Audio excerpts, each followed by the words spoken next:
She thought she was untouchable, a billionaire's fiancée, dripping in privilege and cruelty. But when she humiliated the wrong person, a black woman who turned out to be far more powerful than anyone knew, one phone call from her billionaire boyfriend became the weapon that destroyed everything she had. What goes up must come down.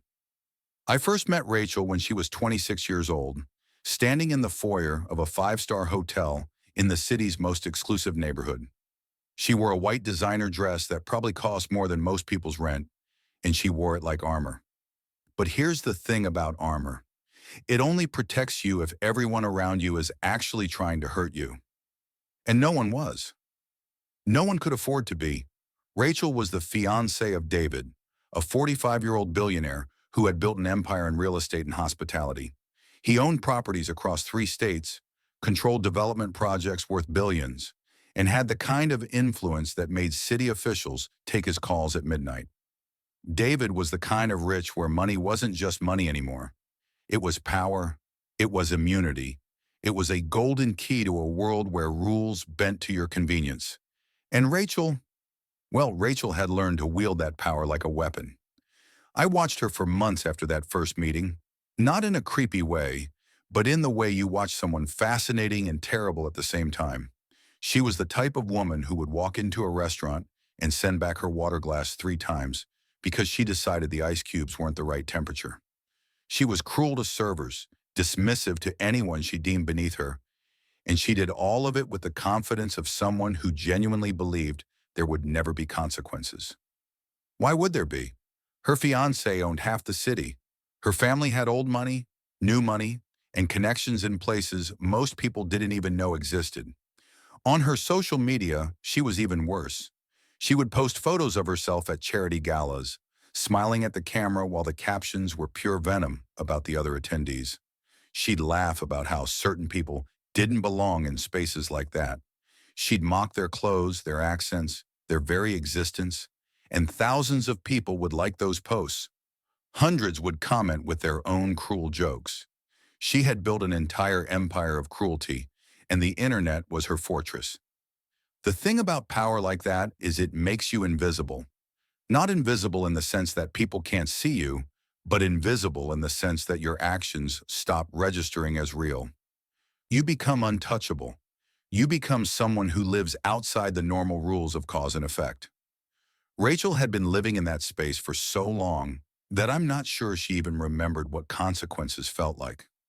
That's when Isabella walked into the picture. It was a cold November evening when Rachel and David attended the annual Riverside Charity Gala. This wasn't just any fundraiser. It was the biggest event of the season, hosted at the most prestigious hotel in the city, raising money for community development projects. The kind of place where wealth and philanthropy mixed, where the rich could feel good about themselves for a few hours while pretending to care about problems they'd never actually face.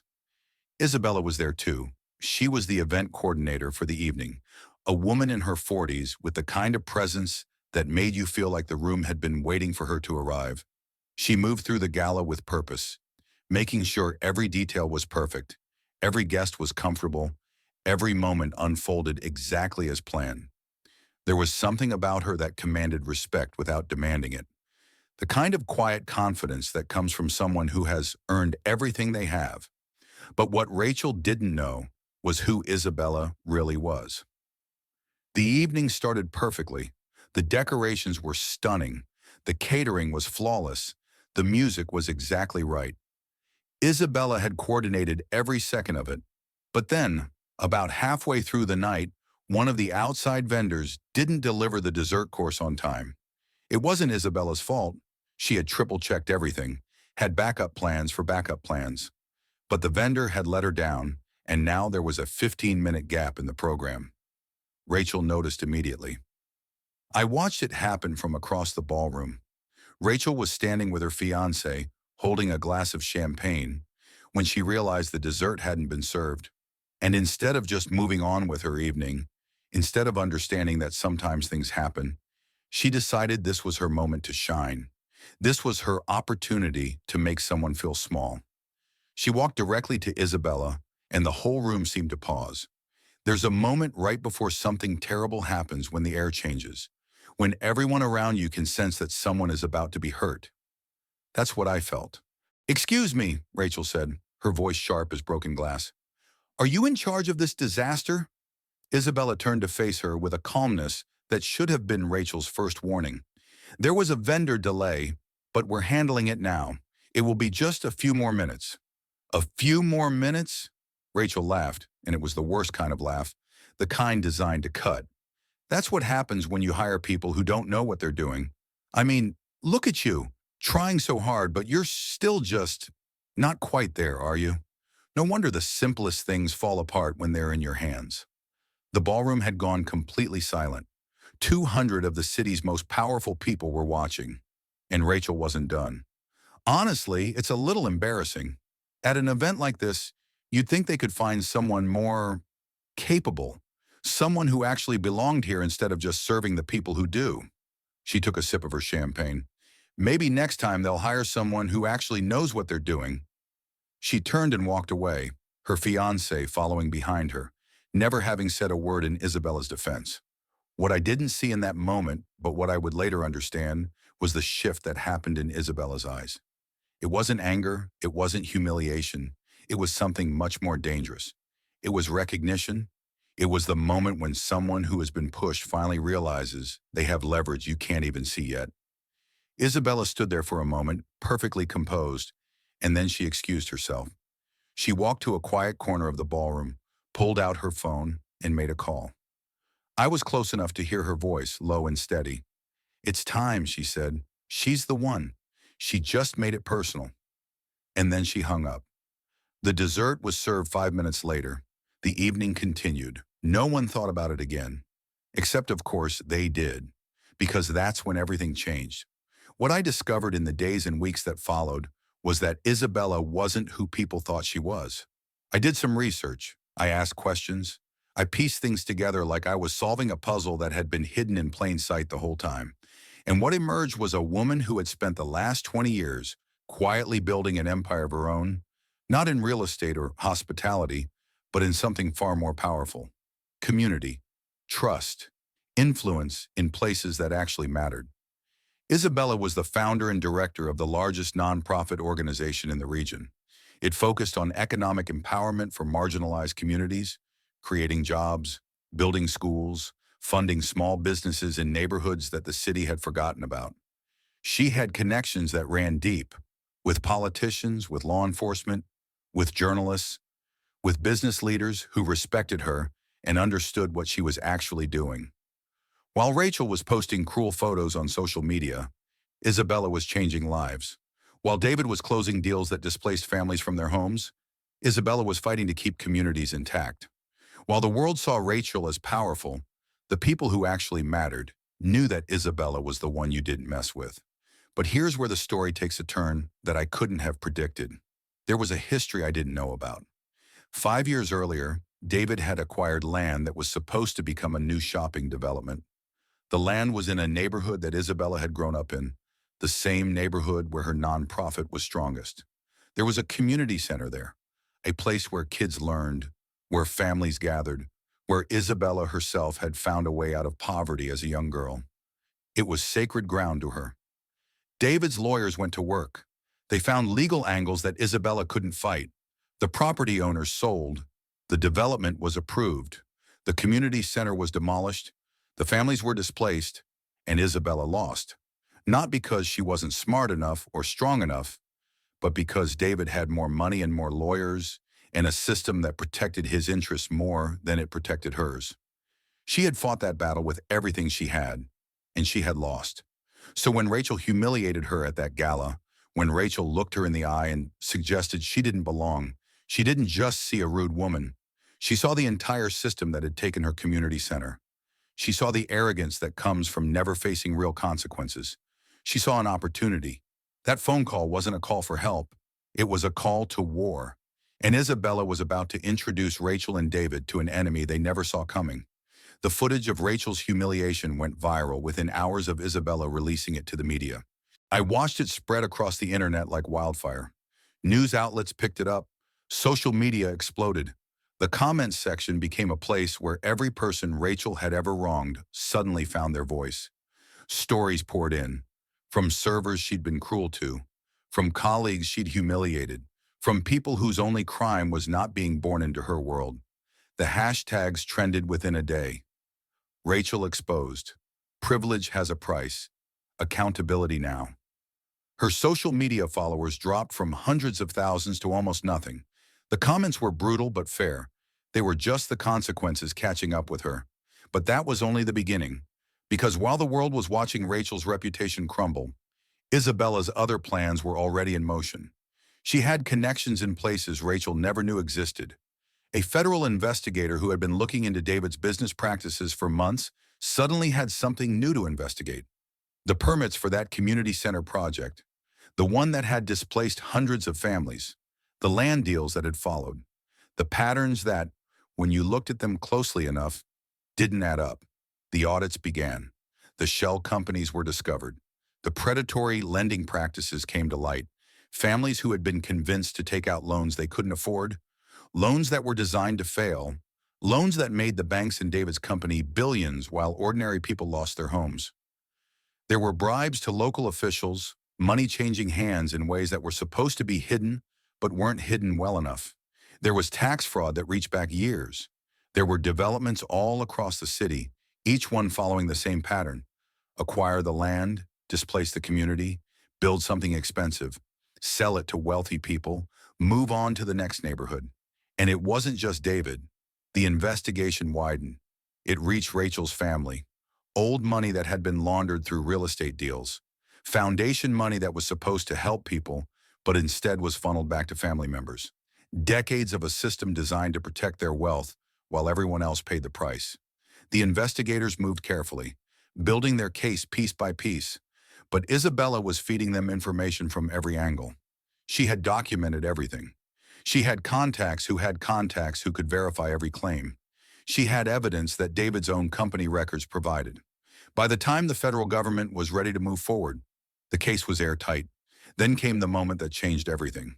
Isabella arranged a private meeting with David, just the two of them, in a quiet conference room in a downtown office building. I never saw the actual meeting, but I heard about it afterward from someone who had been waiting in the next room. Isabella laid everything out for him. Every deal, every displaced family, every broken promise. She showed him the investigation that was coming. She showed him the evidence. She showed him the future. Years in prison, his empire dismantled, his name becoming synonymous with corruption and cruelty. And then she gave him a choice. Publicly apologize, she said. Donate $50 million to my foundation and call off every single development project in the neighborhoods your company has targeted. Do that, and I don't release the information that will destroy you completely. David's face went white. He understood immediately what this meant. She wasn't asking for money. She was asking him to acknowledge what he'd done. She was asking him to actually help the people he'd hurt. And most importantly, she was showing him that she had won. Not through his rules, not through money or lawyers, but through something far more powerful, through the truth. He made the call that afternoon. Rachel answered on the second ring. I don't know exactly what he said, but I know the essence of it. The engagement is off. I'm turning myself in to federal investigators. You need to lawyer up immediately because your family's being investigated too. Everything we were about to do is done, and this is because of what you did to that woman at the gala. The woman who had tried to humiliate Isabella. The woman who had thought she was untouchable. In one phone call, Rachel's entire world collapsed. The fallout was swift and merciless, but it was also strangely fair. Rachel wasn't destroyed by lies or exaggeration. She was destroyed by the truth finally catching up with her. She lost everything. Her social media presence became toxic. People she'd mocked spoke out publicly, and the court of public opinion turned against her with the fury of everyone who had been silenced before. Her family's reputation, built over generations, fell apart in weeks. The legal troubles piled up like snow in winter, civil lawsuits from the displaced families, criminal charges for fraud and conspiracy, inheritance taxes that suddenly became very complicated when the sources of the wealth were exposed. She went from being the confident, cruel woman in the white designer dress to someone who was barely recognizable. I saw her once, about 6 months after everything came out, and I almost didn't know her. Her confidence was gone. She was moving through the world like a person who finally understood that actions have consequences, that cruelty echoes, that no amount of money can insulate you from the truth forever. David cooperated with the federal investigators. He faced charges, made deals, served time. His business empire collapsed. The properties were seized or sold. The development projects were halted. The families who had been displaced began to see justice in ways they never expected. Lawsuits were settled. Communities were compensated. The cycle of displacement was finally broken. But Isabella didn't gloat. She didn't parade her victory or make speeches about how she'd taken him down. Instead, she did something far more powerful.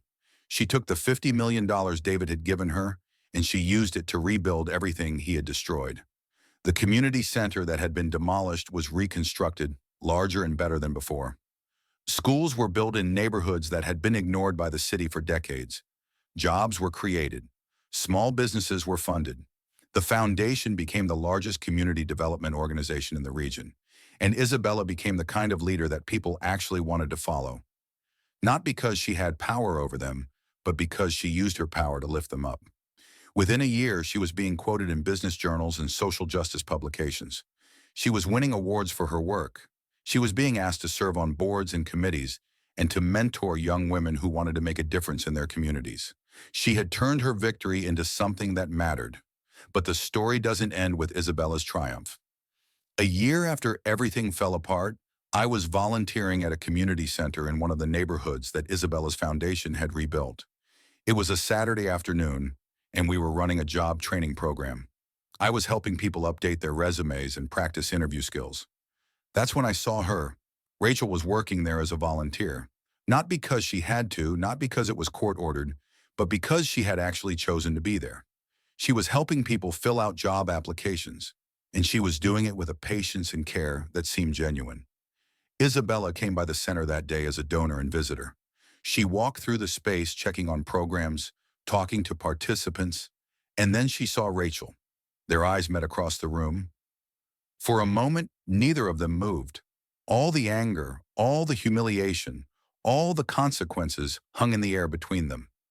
But here's what I saw that made me understand the real power in this story. Isabella didn't look angry. She didn't look triumphant or cruel.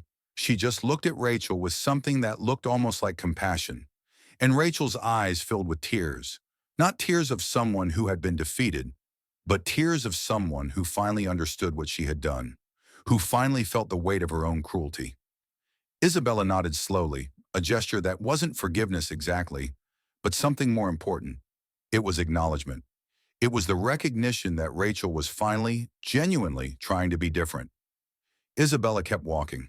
She didn't speak to Rachel. She didn't need to. The message was clear. The world balances itself out. Power isn't a free pass forever. And when you finally understand that, when you finally choose to be better, that's when real change can begin. That's the story I needed to tell you. It's a story about karma, but not the mystical kind that just happens to you. It's the kind of karma that comes from understanding how the world actually works, how power can be built in quiet ways, through trust and intelligence and patience, how someone who seems powerless can actually be more powerful than you'll ever know, how the system that protects the rich and cruel eventually has to answer to the people who understand the system better than anyone else. Rachel and David weren't destroyed by magic or fate. They were destroyed by consequences. Real, legal, documented consequences that showed exactly what they had done and what it had cost people. And Isabella didn't destroy them with cruelty. She destroyed them with the truth. That's what I believe in. Not revenge, justice, not humiliation, accountability, not magical karma, the inevitable mathematical consequence of actions catching up with people who thought they were too powerful to face them. If you believe in that kind of justice, if you believe that the world can actually work the way it's supposed to, then like this video. Subscribe for more stories about karma served the right way.